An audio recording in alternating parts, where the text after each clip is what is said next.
Oh, okay, okay, okay. That's why. All right, gone. Oh, okay, okay, okay. All right, cool. That's why. All right.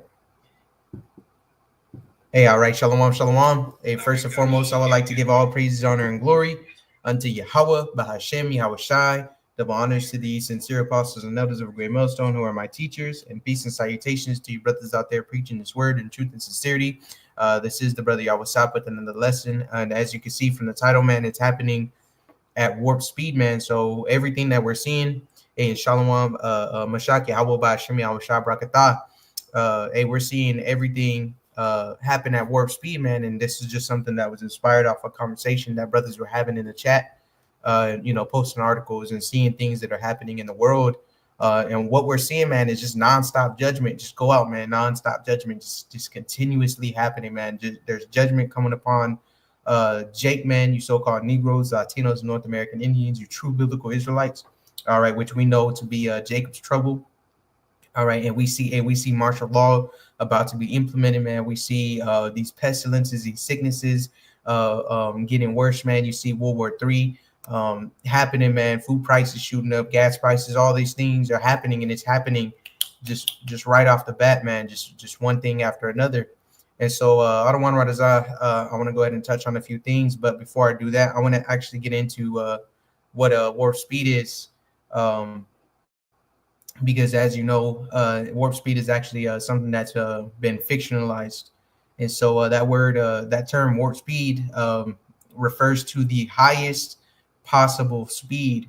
And so it came out on the show Star Trek, and on the show, warp speed referred to a specific concept, namely the idea of faster than light travel. So pretty much warp speed is faster than even the speed of light, which if you've ever seen how fast the speed of light is, you know that it'd be very hard to get faster than that. And so pretty much that's what we're seeing, man, is the prophecies jump off the page one after another, and it's happening very, very quickly, man.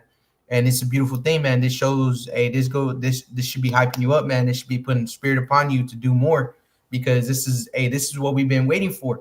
This is what we've been asking the Heavenly Father to do, man, is to bring the prophecies to come to pass and to save us. So everything that we're seeing happening right now, the protests that are going on, man, the laws and implementations that the devil is putting out, it's all what we've been speaking about, from the apostles and elders on down. We've been speaking about these things, and through the spirit and power of Yahweh Bashim Yahweh Shai, they've been coming to pass. And so I actually wanted to start off in the book of Habakkuk, chapter 2 and verse 3. And so it says, for the vision is yet for an appointed time, but at the end it shall speak and not lie.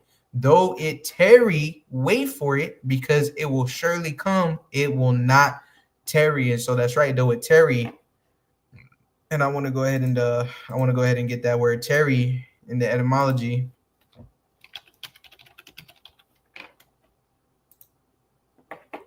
That word tarry, early 14c, tarrying, to delay in acting, procrastinate, retard, which the word retard, it just goes back to meaning slow. And so it says some sources suggest a connection to Latin tardere, to delay. Others suggest some connection to the formerly identical Middle English tarrien, excite, wrath. Provoke, which is perhaps from Old French tarrier, if I'm saying that right. Middle English had earlier targen, to delay acting, be slow. And so pretty much, though it seems like it's happening slow, though it seems like it's tearing, like it's being delayed, like it's procrastinating, wait for it. For it will surely come, it will not tarry. The scriptures say in the book of Isaiah 55 that the Most High, just as his word, just as the rain comes down, so is his word that goeth out. It shall not return to him void. And so everything that we're seeing is all according to what the Heavenly Father has already written down, and it's a beautiful thing.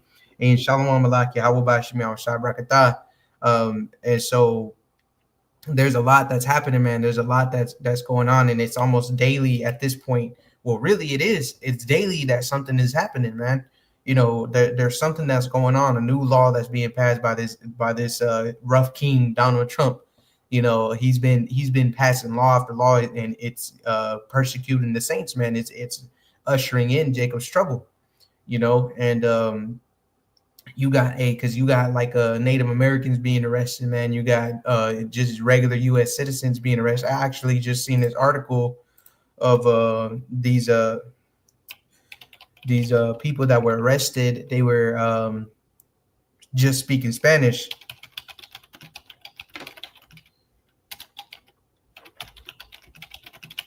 Let me see if I can bring up that article. Let me see right here.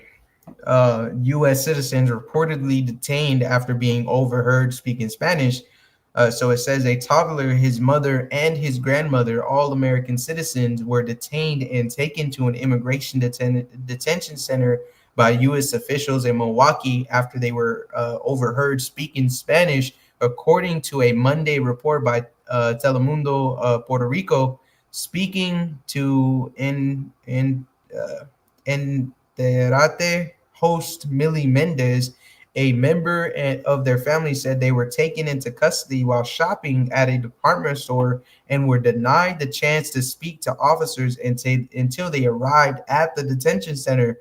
My sister, speaking in English, explained that not only are they American citizens, but that they are from Puerto Rico. They were born in Puerto Rico, which, if you don't know, Puerto Rico is part of the United States.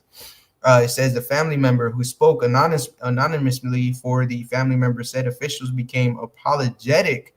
I'm so sorry. One told them, actually, Salakias, give down the whole sentence. It says, who spoke anonymously for fear of the family situation, said after the mother produced identification documents, including birth certificates, the family member said officials became apologetic. So they were just arrested because these agents, they heard them, speaking Spanish. And so this is actually, I want to jump back to this, but I want to grab this in the book of Revelation real quick, 12 and 12. All right. This is the book of Revelation, chapter 12 and verse 12. It says, therefore rejoice, ye heavens, and ye that dwell in them. Woe to the inhabitants of the earth and of the sea, for the devil is come down unto you, having great wrath, because he knoweth that he hath but a short time. And we know, pertaining to, if I'm not mistaken, First Timothy, that judgment actually has to start at the house of the Most High. Let me see. I might be thinking of it incorrectly. Let me grab this.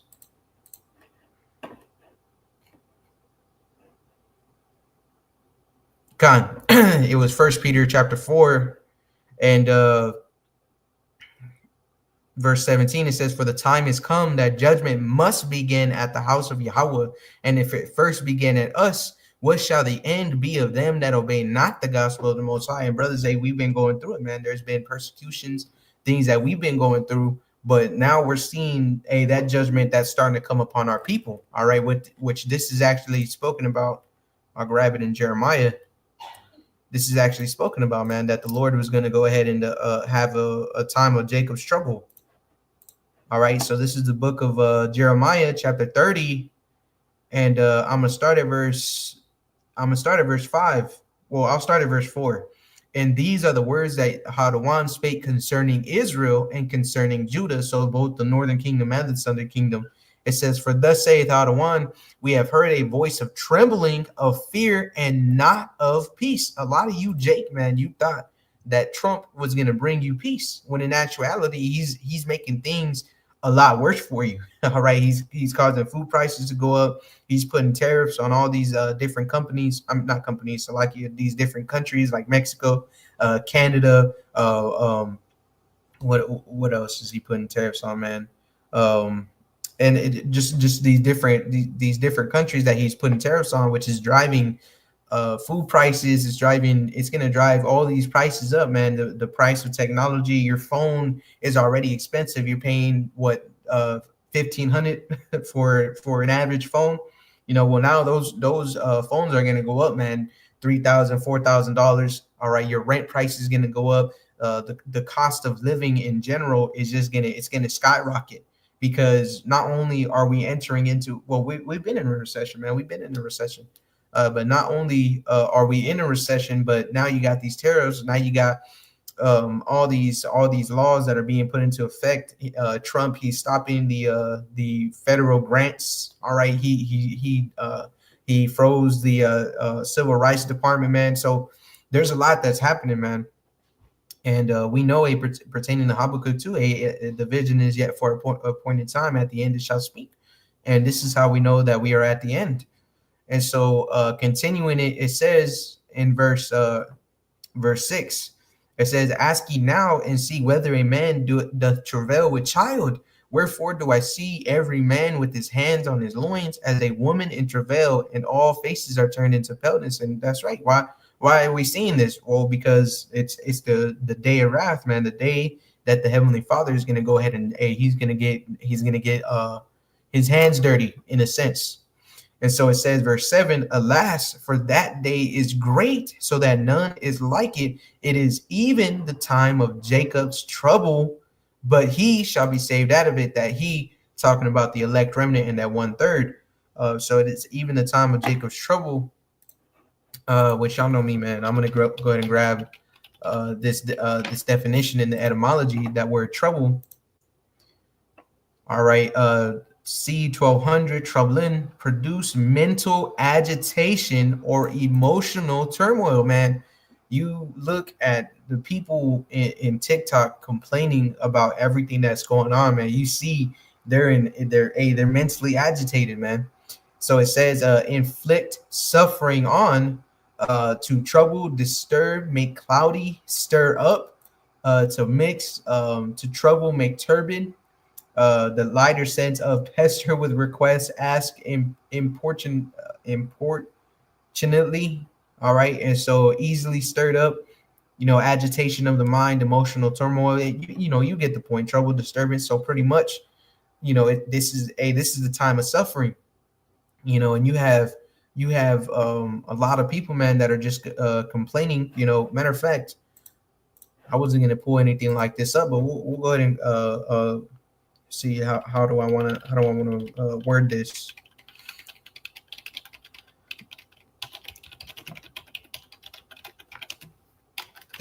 Just people complaining in 2025. Let's grab this. Americans predict a difficult 2025. A majority of Americans are genuinely apprehensive about 2025. 56% expecting the country to experience economic difficulty, and 76% forecasting political conflict, according to a new survey. The annual survey of the year was conducted, yada, yada, yada. It says Donald Trump will be inaugurated as president for the second time on January 20th, 2025. During his election campaign, Trump made a number of return to the White House. So it says this will take. So like you, let me see. What to know? Only 44% of Americans believe 2025 will be a year of economic prosperity, compared to 56% who expect a year of economic difficulty.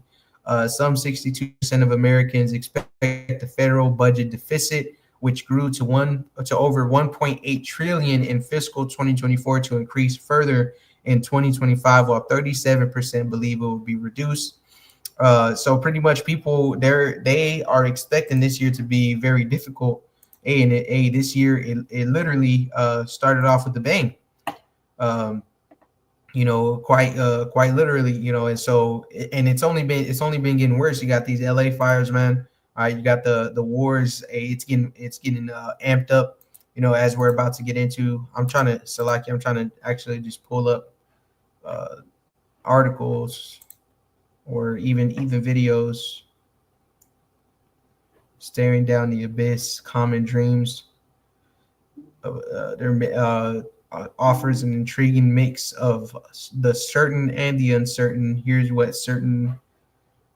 Everyone's nervous. U.S. farmers gather in San Antonio. Let me see.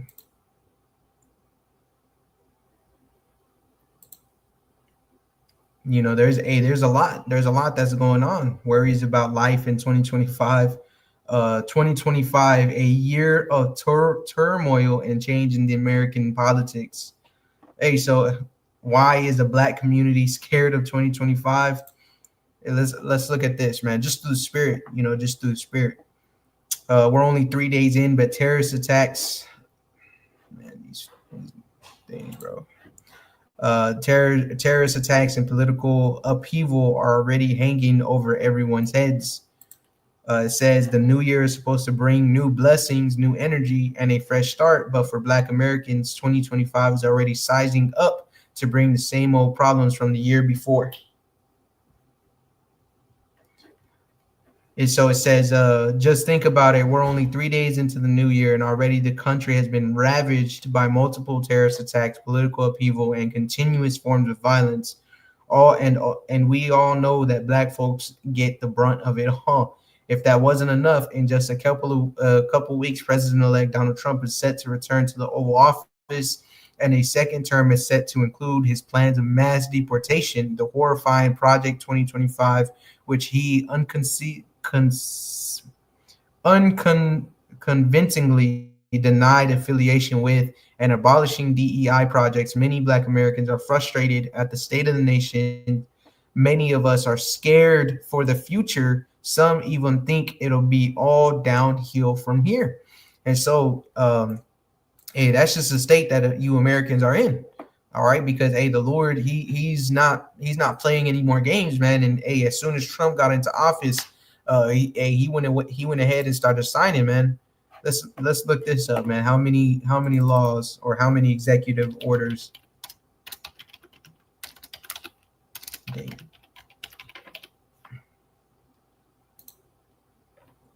Hey, Shalom Malaki, Yahweh Bashim, Yahweh Shabrakatah. How many news about how many executive orders by Trump? Let me see. Hopefully it has just a number. That's all I'm trying to get. Data sets taken down.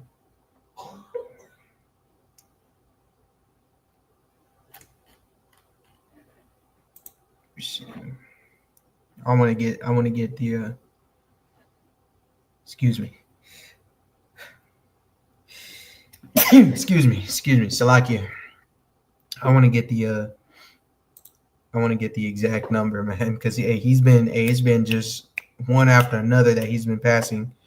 Donald Trump signed a total that's as of January 2025, 72 of them have been revoked, many by his successor. That's not what I was looking for. They might. I'm assuming that they don't have the number, man, because he's been signing one after another, just going in.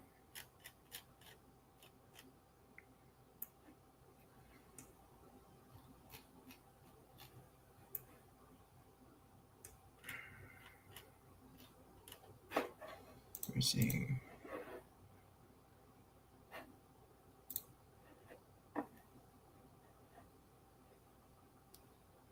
Signed over 20 executive orders and actions that was just on the inauguration day. He went ahead and signed a whole lot more. 78 executive orders approved by his predecessor, President Joe Biden. Day one, 26 orders. As of January 22nd, 28. So he's actually so far he signed 28 in just this 1 month. Hey, so it's only going to get worse. Hey, we've been telling you that it's only going to get worse from here. All right, and so hey, it's happening at warp speed.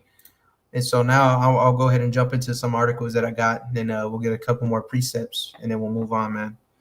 So food prices set to rise across the board as inflation fears build, and so it's only I already said this, but it's only going to get worse. With Trump signing all these executive orders, with him putting the deportation agents, on pretty much on high alert, man. Jake is scared. Americans, you don't know what to do, man. And the Lord, he's actually he's the one that's causing this. as we read in Jeremiah, this is the day of trouble.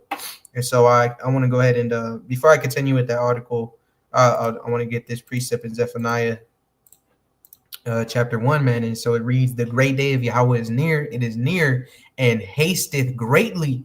Even the voice of the day of Yahweh, the mighty man shall cry there bitterly. And why is he going to cry? Because he's going to be getting sent off to war. His sons, all right, his daughters are going to be getting ravished, man. His wives, all right, you're going to have a breaking in and entering in. People are going to be killing each other, man. It's race wars, riots, all these things are going to be happening. And so it says, verse 15, that day is a day of wrath, a day of trouble and distress, a day of wasteness and desolation, a day of darkness and gloominess, a day of clouds and thick darkness, a day of the trumpet and alarm against the fenced cities and against the high towers, because the Lord's going to be bringing judgment, man. And it says, and I will bring distress upon men. Let me correct that. He's going to be bringing even more judgment upon this place, man.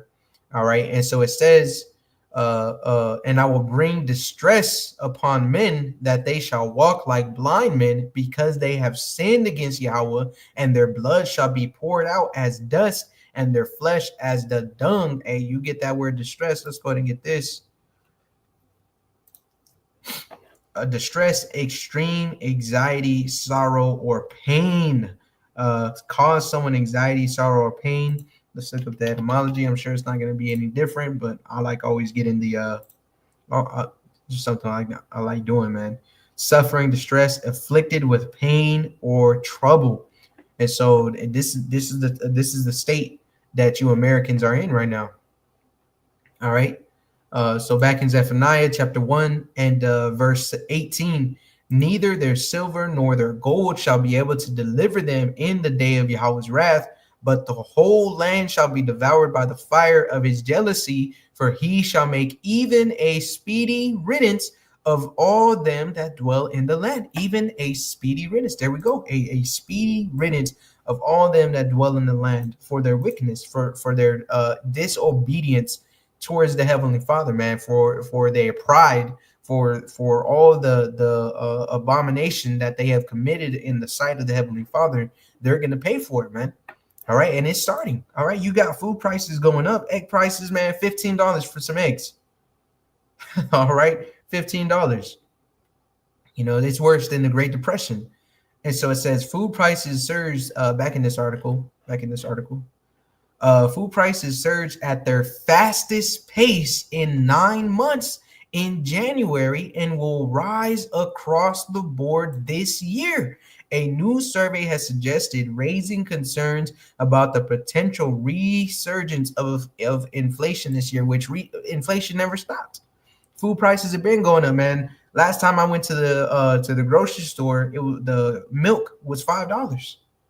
Man, hey, that's just milk. You try to buy you some bread. It used to be 88 cents, 78 cents. Now it's a whole $2. And then with these tariffs that are being put on people, put on these countries, it's going to raise prices even more.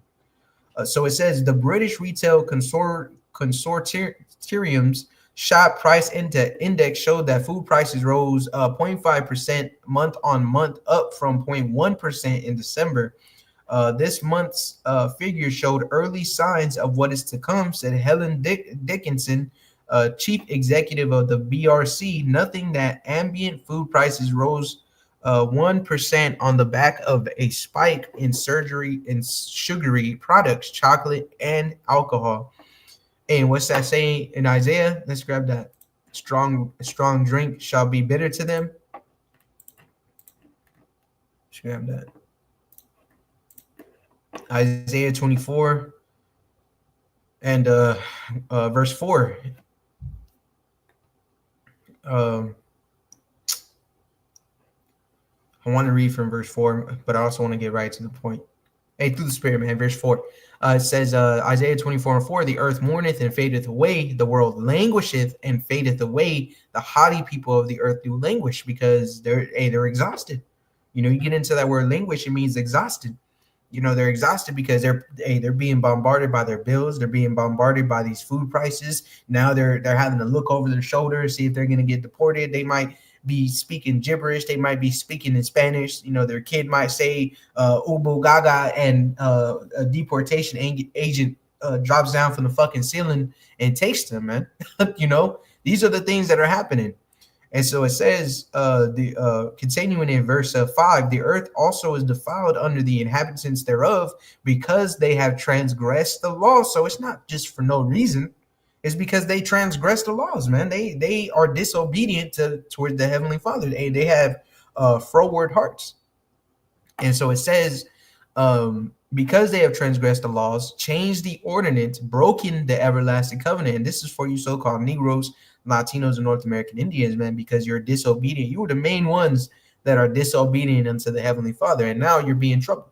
Now you did all this work last year to vote for Trump, to put his ass back in office. You thought he was going to be your savior. And now he's the one that's persecuting you. All right. And so it says, therefore, verse 6, therefore hath the curse devoured the earth, and they that dwell therein are desolate. Therefore, the inhabitants of the earth are burned, and few men left. All right. And why is that? Because, hey, they're going to be sent to these wars. All right. They're going to be getting killed out here on the streets. All right. And then overall, you're going to have these missiles that go ahead and devour the earth, man. All right. And so it says, verse 7, the new wine mourneth, the vine languisheth, all the merry-hearted do sigh. Let's grab this word sigh, man. Let's grab this word sigh. To take a deep audible breath as in weariness or relief, to make a sound like sighing, grieve, yearn, to express by sighs. Get that emoji. Sigh, to make a prolonged or more or less audible heavy breath indicative of some emotion.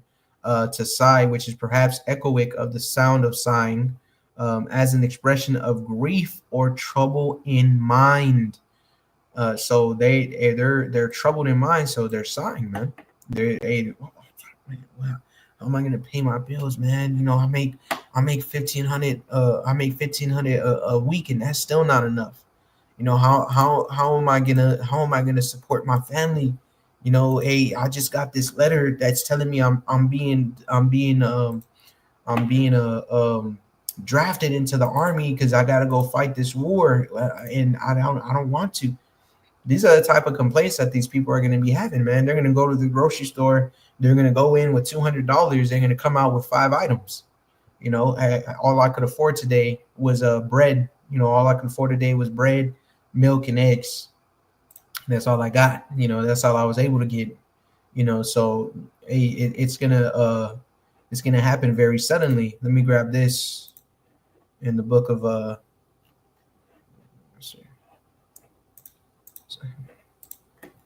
Grab this in the book of 2nd Ezra 6.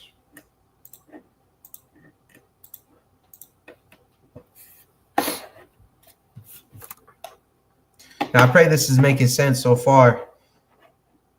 2nd Ezra chapter 6, and all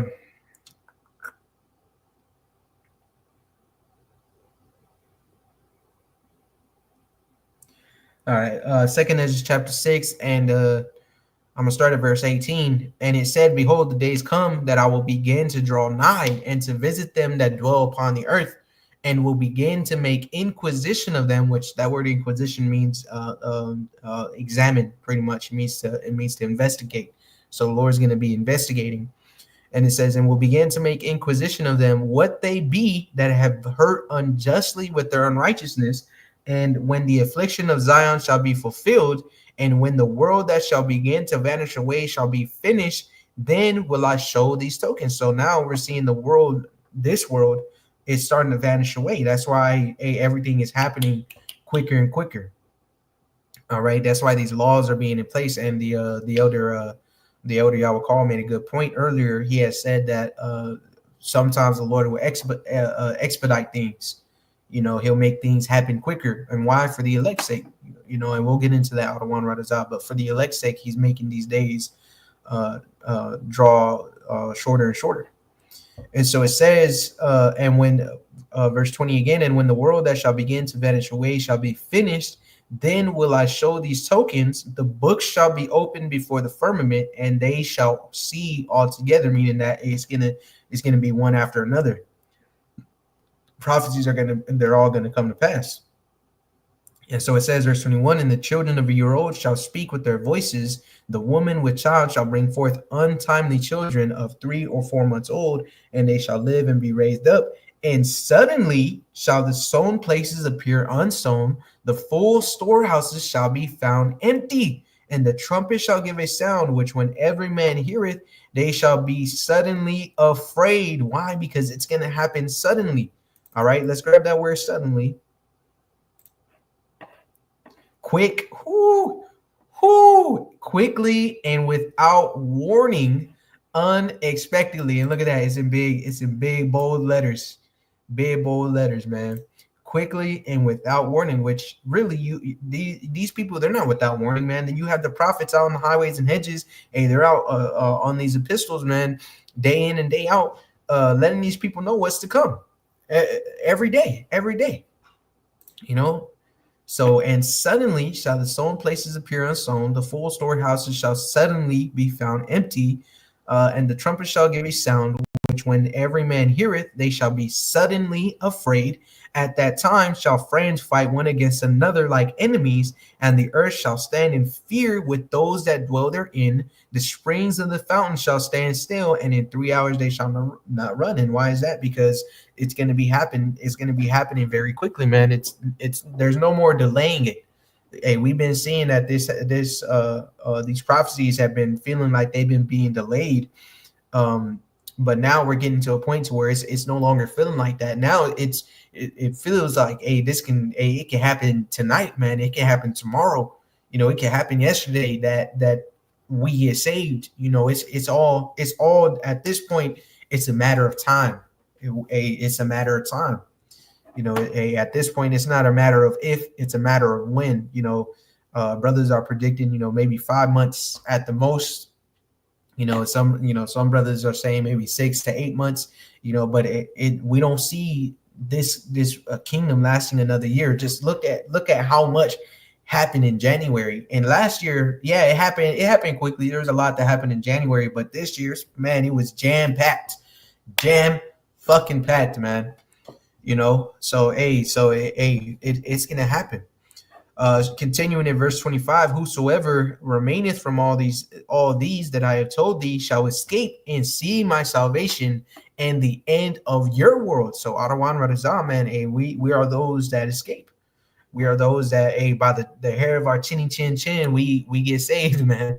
Adawan Radazah, because if judgment begins at the house of God, what shall be the end of them that obey not the gospel? You know, the ones that are not doing the work, the ones that hear this word and they're not being sincere in their beliefs to Yahweh Bashim Yahushai. They're not praying, they're not fasting, they're not taking this thing seriously. What's going to happen to them? Well, we're telling you, death, destruction, mourning, all right, famine, all right, all manner of disease and pestilence is going to happen unto these people. All right, and so it's gonna be a scary time, you know, not just for us, but for them as well, man, and even for the earth. The whole earth is gonna, like we just read, the earth is gonna stand in fear with those that dwell therein, because it's like, damn, you know, like who was it? I believe it was Hosea that let me see if I can find it. He had said, man, Salaki, it just smells like someone farted around me. Damn. But it says in Hosea, you know, was thy wrath against the trees? Let me see. I'm trying to think. Hey, and Shalom Malak. Hey, Yahweh Bashim Yahushua Brakatah, wrath.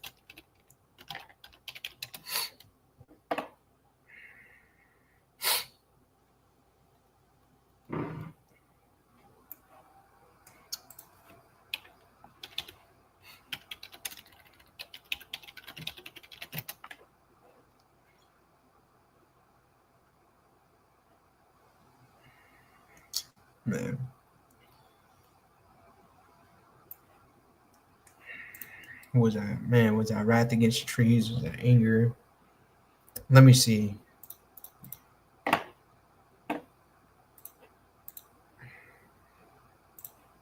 Man, I wish I had like a photo of photo memory, you know, to where you can just I can just remember this. Um, let me see.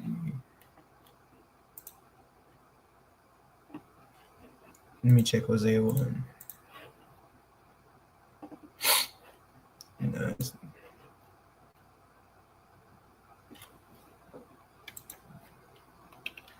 man, oh man, let me see. I really want to get it, man. I really want to get it. So I wish I bear with me.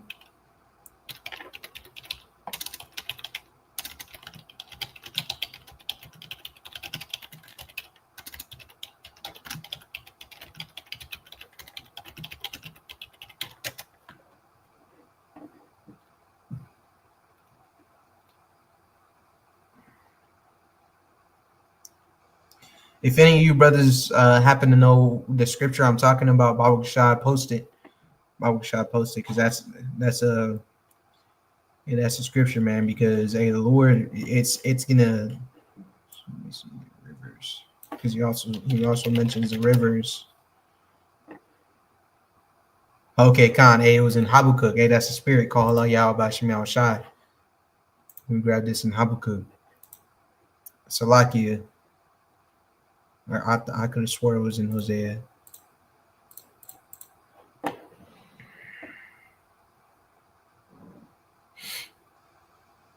All right. Okay, Khan. Let me see where I want to start. We'll start in verse we'll start in verse 2, man. Habakkuk chapter 3 and verse 2. It says, O Adawan, I have heard thy speech and was afraid. O Adawan, revive thy work in the midst of the years. In the midst of the years, make known in wrath, remember mercy. The Most High came from Teman, and the holy from Mount Paran Salah. His glory covered the heavens, and the earth was full of his praise. And so here, Habakkuk, he's seeing the end times, man. He's seeing the Lord coming from Teman. All right, which we know what happens there. We know what happens there. And so it says, verse 4, and his brightness was as the light. He had horns coming out of his hand, and there was the hiding of his power. Before him went the pestilence, and burning coals went forth at his feet. And so, hey, this is talking about that judgment that's going forth. He had horns coming out of his hand, symbolizing that power. All right, because horns, they symbolize power. And so it says, verse 6, he stood and measured the earth. He beheld and drove asunder the nations. The everlasting mountains were scattered. The perpetual hills did bow. His ways are everlasting. And so pretty much, hey, he drove asunder the nations. Hey, he scattered them. You know, we know that mountains and hills, they represent governments, man. You know, so hey, the mountains, these governments, they were scattered. All right. And so it says in verse 7, I saw the tents of Cushan in affliction, and the curtains of the land of Midian did tremble. And this is the point in verse 8. Was the Lord displeased against the rivers? Was thine anger against the rivers? Was thy wrath against the sea, that thou didst ride upon thine horses and thy chariot of salvation? Thy bow was made quite naked according to the oaths of the tribes, even thy words, Salah, thou didst cleave the earth with rivers. And so when the Lord comes, man, it's gonna be a judgment so great that it's gonna seem as if the Lord was angry with the earth itself. And so it says, verse 10, the mountains saw thee and they trembled. The overflowing of the water passed by. The deep uttered his voice and lift up his hands on high. The sun and moon stood still in their habitation. At the light of thine arrows they went, and at the shining of thy glittering spear. And what's it talking about, man? It's talking about the missiles. All right. And so it says, thou didst march through the land in indignation. Thou didst thresh the heathen in anger. Thou wentest forth for the salvation of thy people, even for the salvation with thine anointed. Thou woundest the head out of the house of the wicked by discovering the foundation unto the neck. Salah. Thou didst, the neck is pretty much one of the most vulnerable, your most vulnerable areas. So it says, thou didst strike through with his staves the head of his villages. They came out as a whirlwind to scatter me. Their rejoicing was as to devour the poor secretly. Thou didst walk through the sea with thine horses, through the heap of great waters. When I heard, my belly trembled, my lips quivered at the voice. Rottenness entered into my bones, and I trembled in myself that I might rest in the day of trouble. When he cometh up unto the people, he will invade them with his troops. And so, the Lord, he's coming with great anger, with that terrible fear, And so, when Habakkuk heard that, his belly trembled. He was like, man, why am I feeling sick? He said, oh man, I trembled in myself. A rottenness entered into my bones. I felt weak. I got lightheaded, man. I seen the judgment that was going forth. I seen rivers on fire. I seen people I seen them melting. I seen that great chariots. He's seen it all. His glory. He's seen it all. All right. And when you notice, prophets, they explain the same thing, the same end times in different ways. They explain it in different ways. Like Esdras, he explained it as arrows. All right. Job, he said that he called it like a bow of steel, but it all comes together through the spirit and power of Yahweh by Hashem Yahushai. And so Salakia, I want to get back into this article. So it says, which this is the food article, food prices set to rise across the board. And so it says this in this paragraph, recent forecast from the lobby group suggests that food prices will rise by an average of 4.2% in the second half of this year, as firms deal with 7 billion pound, I believe that's billion pounds in extra costs announced in the budget. Higher employer NICs, increased national living wage, and a new packaging levy mean that prices are expected to rise across the board, Dickinson said. Nevertheless, annual food inflation still eased to 1.6% in January, down from 1.8% previously and at the lowest level since November 2021. Non-food prices also remained in deflation thanks to the January sales, meaning shop prices generally fell by 0.7% in the year to January. And so it's gonna continue like this. Why? Because the Lord's getting ready to destroy this place. It says shoppers continue to be unsure about spending, and many are seeing a continued squeeze on their household incomes. So we expect non-food retailers to still promote and food retailers to still offer price cuts over the next few weeks. He said the survey indicates that competing dynamics in the economy, which will determine the direction of inflation in the months ahead. There are a range of post pressures facing the economy, which I'll go ahead and I'll post this link in the article. That way, you brothers and this link in the comments. That way, you brothers and sisters can read it as well. I actually just messed up. I hit troll. Hey, there's that link. That way, y'all can go ahead and take a look at it as well. But pretty much, my next article, I have a few more. But it says how Trump's plan to deport undocumented immigrants threaten the workforce for U.S. farm workforce. So it doesn't stop there. All right, it doesn't stop at just inflation. It's not now. Prices are going to have to raise because now it's requiring these farmers to do more work. All right, and so talk to any farmer and they'll tell you it is difficult work. This is a 24-hour job, New York dairy farmer Nate Chittenden told CBS News. So I need people who are willing to work in shifts at different times of the day. But Chittenden says it is difficult to find those workers. All this as American farms are on the decline. There was a 7% drop in farms from 2017 to 2022, according to the U.S. Department of Agriculture. About 142,000 fewer farms in just 5 years. Farmers are facing several challenges in keeping their businesses running, including climate change, bird flu outbreaks, and higher costs for feed and fertilizer. Now, many of America's farmers must face the possibility of the Trump administration uprooting a huge part of the workforce with its threat of deporting millions of undocumented immigrants. It's a lot of hands to hand harvest. It's a lot of hands to hand harvest fruits and vegetables. New Jersey farmer Kurt Alstead said more than 2/3 of U.S. crop workers are foreign born.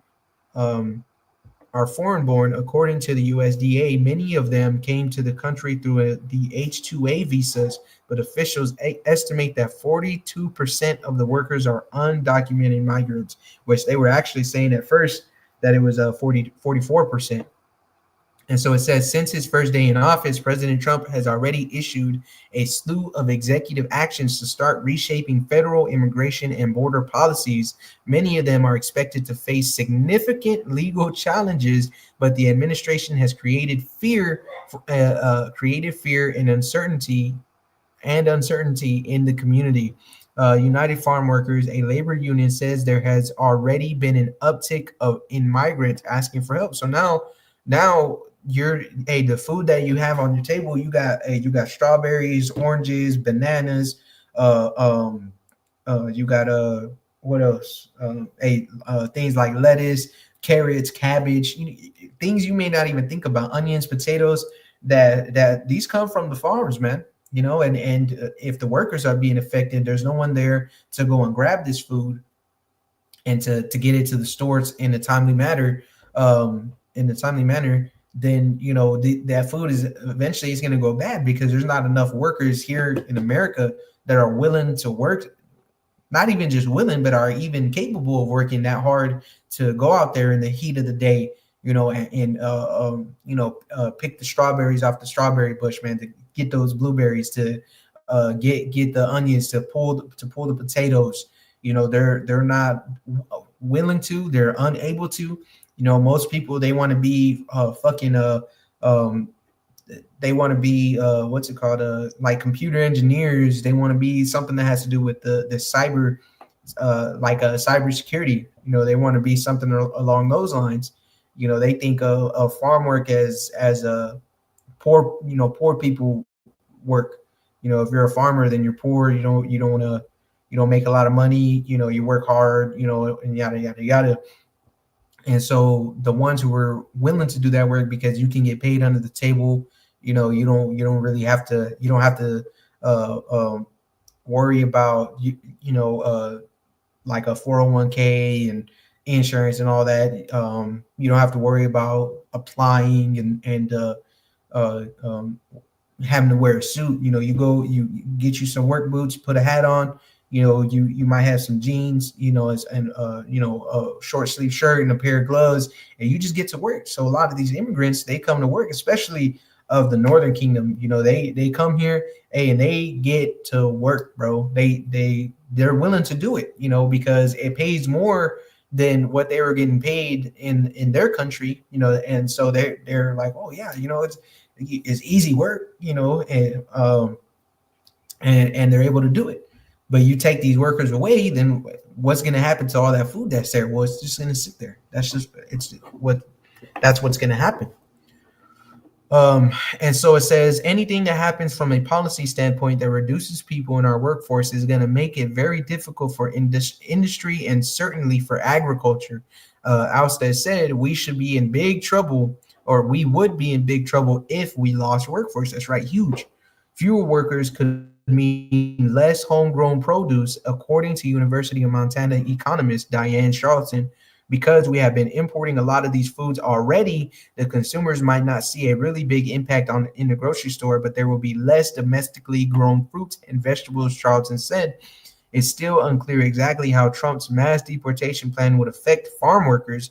CBS News reached out to the White House for comment, and it reiterated the president's commitment to deporting migrant criminals. And so you're already seeing high prices in food, and now with deporting these immigrant workers, and then these farms shutting down here in America, like it just said, it's going to have to switch to non-domestic, if I'm saying that correctly, non-domestic, pretty much imported foods, which is it's just going to drive the prices higher, And I'll post this one. I'll post this one as well right now.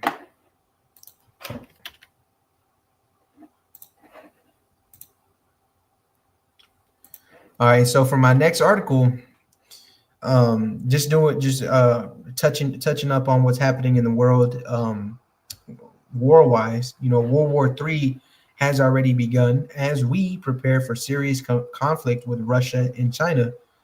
So it says the boss of the planet's biggest bank has warned World War III has already begun and poses more of a risk to humanity than climate change. CEO of JP Morgan Chase, Jamie Dimon, who usually concerns himself with financial markets, said economic issues are teeny compared to the geopolitical situation we face.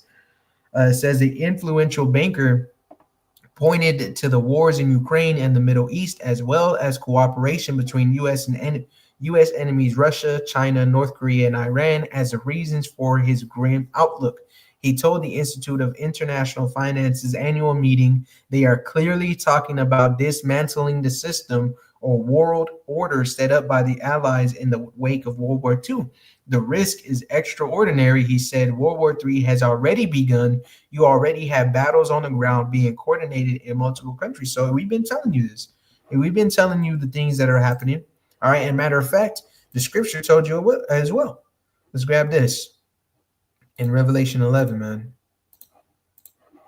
This is the book of Revelation chapter 11 and verse 14. It reads, the second woe is past, and behold, the third woe cometh quickly. And so that second woe is already past, and the third woe, it cometh quickly. All right, it's already here. And we've been telling you this, man. As soon as that the Russia-Ukraine war popped off, man, brothers have been like, hey, this is it. Hey, this is it. This is what's gonna lead to World War III. All right, because it wasn't just a regular old war, man. Putin, he came in and he laid it all on line. Look, anyone interferes, we'll use nuclear force, plain and simple. Anyone interferes, we'll use that nuclear force. And you know what? They've been making good on their word, man. They actually, if I'm not mistaken, it was about 2 or 3 months ago. It was a distance away, but not that far. They did a showing of their nuclear capability. Now it wasn't armed, I believe, but they went ahead and shot that missile to show, hey, look, we're serious, man. This is where we're being led to, and it's all happening, just quickly, and so continuing, it says the economic implications of an uncontrollable global conflict were said to be incredibly grim, according to the bank's risk management team, which have run scenarios that will shock you. And the world's collection of nuclear weapons is the biggest risk mankind faces, according to the CEO who put it ahead of climate change. So it's a beautiful thing that these are happening, because this signifies our salvation. So I want to grab this in 2 Ezra 16, and I'm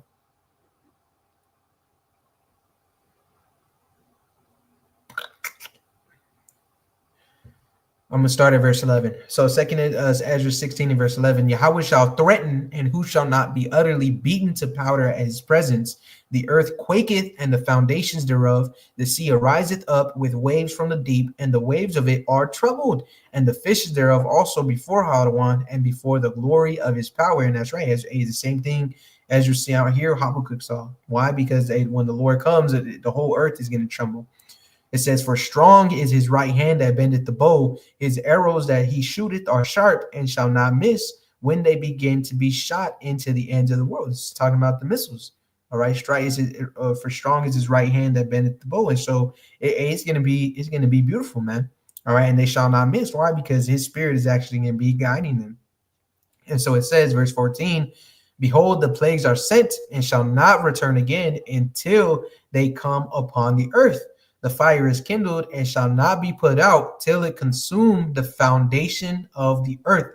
Like as an arrow which is shot of a mighty archer returneth not backward, even so the plagues that shall be sent upon earth shall not return again.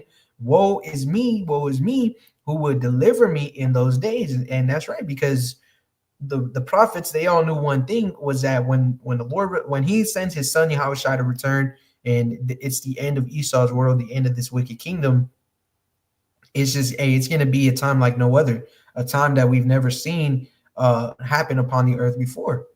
And so it says, verse 18, the beginning of sorrows and great mournings, the beginning of famine and great death, the beginning of wars, and the powers shall stand in fear, the beginning of evils. What shall I do when these evils shall come?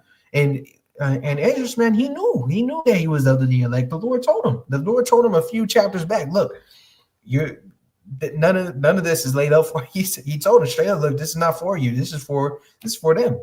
You know, and so Ezra's now he's seeing it. He's like, who's gonna deliver me? You know, there's so much death, Lord. He forgot. He forgot he was part of the elect, just seeing his vision, man. And so it says, verse 19, behold, famine and plague, tribulation and anguish are sent as scourges for amendment, but for all these things they shall not turn from their wickedness, nor be always mindful of the scourges. Behold, victuals shall be so good cheap upon earth that they shall think themselves to be in good case, and even then shall evils grow upon earth, sword, famine, and great confusion. And we've been seeing that for the past few years, man. It's just been getting amped up, you know, and it's just been getting quicker and quicker. And so it says, verse 22, for many of them that dwell upon earth shall perish of famine, and the other that escape the hunger shall the sword destroy. And the dead shall be cast out as dung, and there shall be no man to comfort them, for the earth shall be wasted, and the city shall be cast down. There shall be no man left to till the earth and to sow it. The trees shall give fruit, and who shall gather them? The grapes shall ripe, and who shall tread them? For all places shall be desolate of men, so that one man shall desire to see another and to hear his voice. And so there's going to be a lot that's going on, man. A lot of death, a lot of destruction, men being drafted into these wars, man. They're being sent unto their death. If they're not being sent to these wars, they're being deported. They're being put in FEMA camps, man. All right. They're being taken hostage by these different foreign troops that are gonna invade this place. All right. And it's only a matter of time. And so in Trump's various presidential vows, he has threatened a possible new 10% tariff on Chinese goods. World leaders believe this move could reignite a trade war and increase tensions even further. And if I'm not mistaken, I believe he actually no, I'm thinking it was Mexico. It was Mexico and Canada, but you know, World War II started off with trade wars. Let me grab that. Whoops.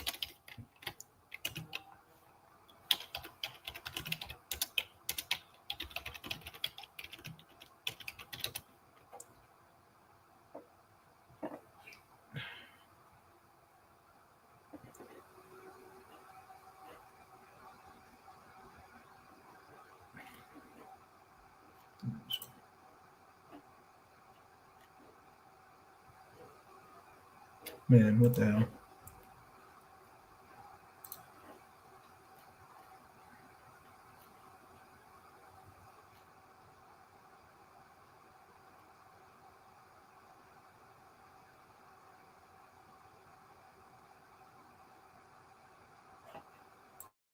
Let me just type the question. Let me just type the question.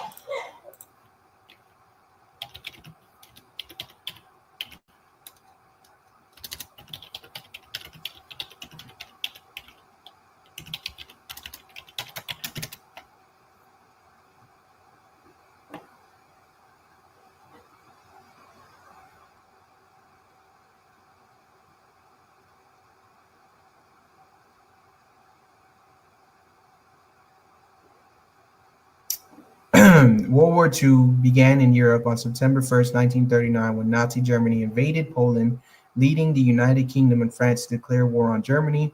The war between the USSR and Germany began on June 22nd, 1941, with Operation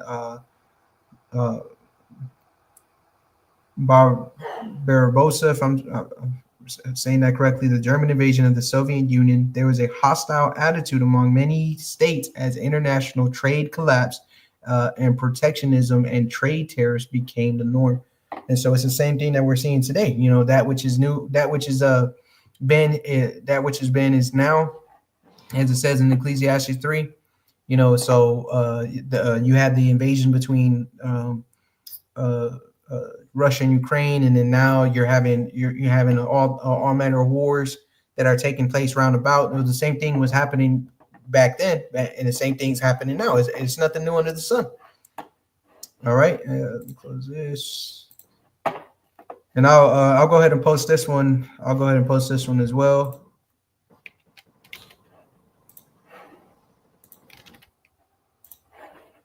All right.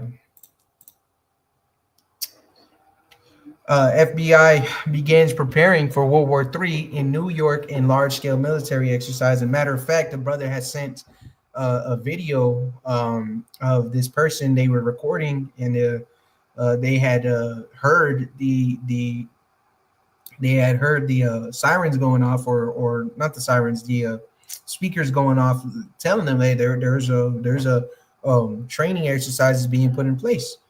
And so it says a large-scale military exercise is currently underway in New York to prepare for World War III if it should happen, which it is. Fears have grown over the eruption of a world war since the Russia-Ukraine war, and last month, Russian President Vladimir Putin even warned the West that World War III could happen. The Federal Bureau of Investigation said the exercise includes military aircraft and personnel who are set to carry out scenario threats to be ready to respond in the event of a nuclear incident in the United States or overseas. This should show you how serious things are getting, man. This should show you right here how serious it's getting out here, man. They're telling you straight up, look, this is hey, we're preparing for World War III. This is hey, we're gonna go ahead and start joint exercises. You already had NATO doing that, man, and putting troops on the ground and shit, man. So we've been telling you it's here. Now you're starting to see it physically manifest through the spirit. We said it, and now it's physically manifesting. The FBI said the training exercise will not pose risk to area residents. Please do not be alarmed by the activity. Although the knowledge of such drills may cause some alarm, the agency said that these kind of training exercises have been going on twice a year across the nation since 2012, which that if that is the case, they are only looking to get an uprise out of the people by making an article of it. And so it says the drill is designed to simulate a radiological attack, allowing response personnel to practice protecting the public and providing emergency relief. The FBI insists that the exercise poses no threat to the public, but it is practice for when such threatening incidents may occur. And so what we're seeing is that everything is starting to be acknowledged through the spirit, man.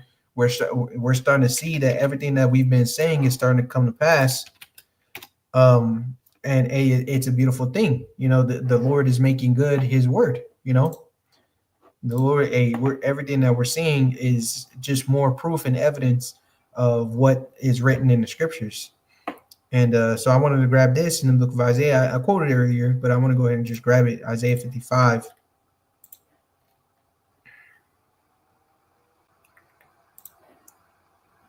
You know what? We'll hit Isaiah 34. It says the same thing. I want to grab this. Isaiah chapter 34 and verse 16, seek ye out the book of Yahweh and read. No one of these shall fail, none shall want her mate from my mouth. It hath commanded, and his spirit it hath gathered them. And so no one of these shall fail. None of these prophecies are going to fail. Nothing that's written in the scriptures is going to fail. Everything comes to life that is written about in the scriptures, you know. It's all going to happen, and it's happening very quick. All right, so I posted this article in the chat. I got one more article, and then we'll go ahead and end it off on this, because now you got this guy Donald Trump talking about an Iron Dome over the U.S. You know, the same thing that those Israelis have over there in the land of Israel today. That Trump wants the same thing here.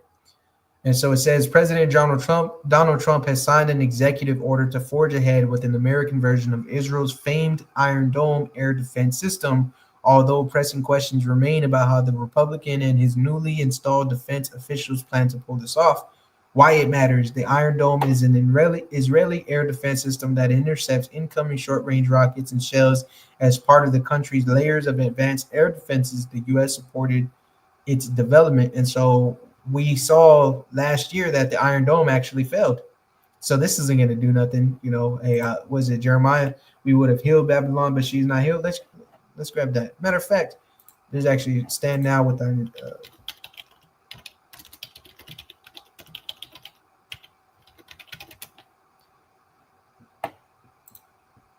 the book of Isaiah, chapter 47, and I'll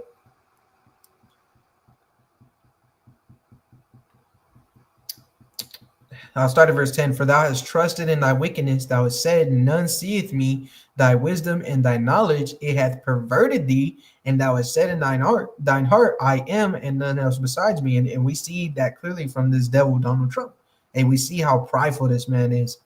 It says, therefore shall evil come upon thee, thou shalt not know from whence it riseth, and mischief shall fall upon thee, thou shalt not be able to put it off, and desolation shall come upon thee suddenly, which thou shalt not know. And so that's why Donald Trump, he wants to implement this defense system, because he's like, man, we don't know. Hey, we don't know when they're going to attack, but we want to be ready for it. But thou shalt not be able to put it off. Verse 12, stand now with thine enchantments and with the multitude of thy sorceries, wherein thou hast labored from thy youth. If so be, thou shalt be able to profit. If so be, thou mayest prevail. Thou art wearied in the multitude of thy counsels. Let now the astrologers, the stargazers, the monthly prognosticators stand up and save thee from these things that shall come upon thee. Behold, they shall be as stubble, the fire shall burn them, they shall not deliver themselves from the power of the flame. There shall not be a coal to warm at, nor fire to sit before it. Thus shall they be unto thee with whom thou hast labored, even thy merchants from thy youth. They shall wander, everyone to his quarter, none shall save thee. You're not going to be saved, man. You're not going to get through these missiles. No amount of missile defense system you put up, no amount of iron domes you take upon yourself to build, it's not going to help you. All right, hey, we would have healed Babylon, but she is not healed. Okay, it's just not going to work.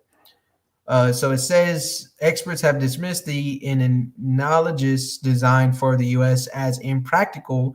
Israel's defenses are vastly different to the U.S. for several reasons, not least the size of the country.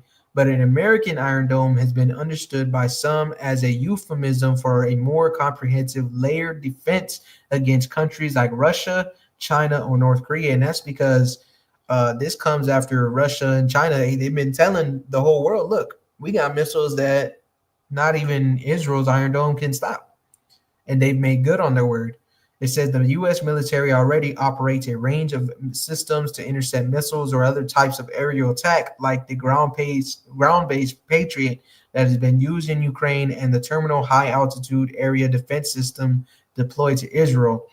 Countries like Russia, China, and North Korea have pushed ahead with missile development in recent years. Moscow has launched next generation weapons against Kyiv throughout the nearly 3 years of war in Ukraine, including an experimental intermediate-range ballistic missile in November and several hypersonic missiles. That's the missile I was talking about earlier. It says the executive order came as part of a flurry of expansive reforms to the U.S. military, coinciding with Defense Secretary Pete Hegseth's arrival at the Pentagon. And so they believe that they're going to be able to stop what the Lord has to come. But hey, that's not going to be the case, man. So with that, I want to end it off here in the book of Job, chapter 20 and verse 4. Knowest thou not this of old, since man was placed upon earth, that the triumphing of the wicked is short, and the joy of the hypocrite for but a moment? Though his excellency mount up to the heavens, and his head reach unto the clouds, yet shall he perish forever like his own dung. They which have seen him shall say, where is he? He shall fly away as a dream, and shall not be found. Yeah, he shall be chased away as a vision of the night. The eye also which saw him shall see him no more, neither shall his place any more behold him. And so we're getting to the point of Esau's pretty much demolishment. He's gonna be demolished. He's gonna be decimated. And so it's gonna be beautiful, knowing that very soon we're gonna be saved. And matter of fact, I wanted to end it off on this, but we'll actually just end it off on this, man. In the book of Second Esdras. All right, because despite all this evil, hey, Adawan Radazal, we're not only called, but we're chosen. We're gonna be okay. The Lord is gonna cause us to be okay during this day. The book of Second Esdras, chapter 2, and where did I want to start? God, the book of Second Esdras, chapter 2, and verse 26, as for the servants whom I have given thee, there shall not one of them perish, for I will require them from among thy number. Be not weary, for when the day of trouble and heaviness cometh, others shall weep and be sorrowful, but thou shalt be merry and have abundance. The heathen shall envy thee, but they shall be able to do nothing against thee, saith Adawan. My hand shall cover thee, so that thy children shall not see hell. And so, hey, we're going to be okay during that day, man. The Heavenly Father, his hands are going to cover us. All right. And we're going to be all right as long as we continue to push for that mark, for that dua spoken about in Ezekiel 9. All right. That exempt from judgment. Hey, Adawan Radazal, we're not only called, but we're chosen, and we get saved during that time. So with that being said, man, I pray that this lesson was edifying, uplifting of the spirit. Once again, I want to give all praises, honor, and glory unto Yahweh, Bahashem, Yahweh Shai. May Yahweh Bashim Shai continue to rain blessings upon us. May he continue to uplift us and continue to protect us until the end, man. And so with that being said, I'll say shalom.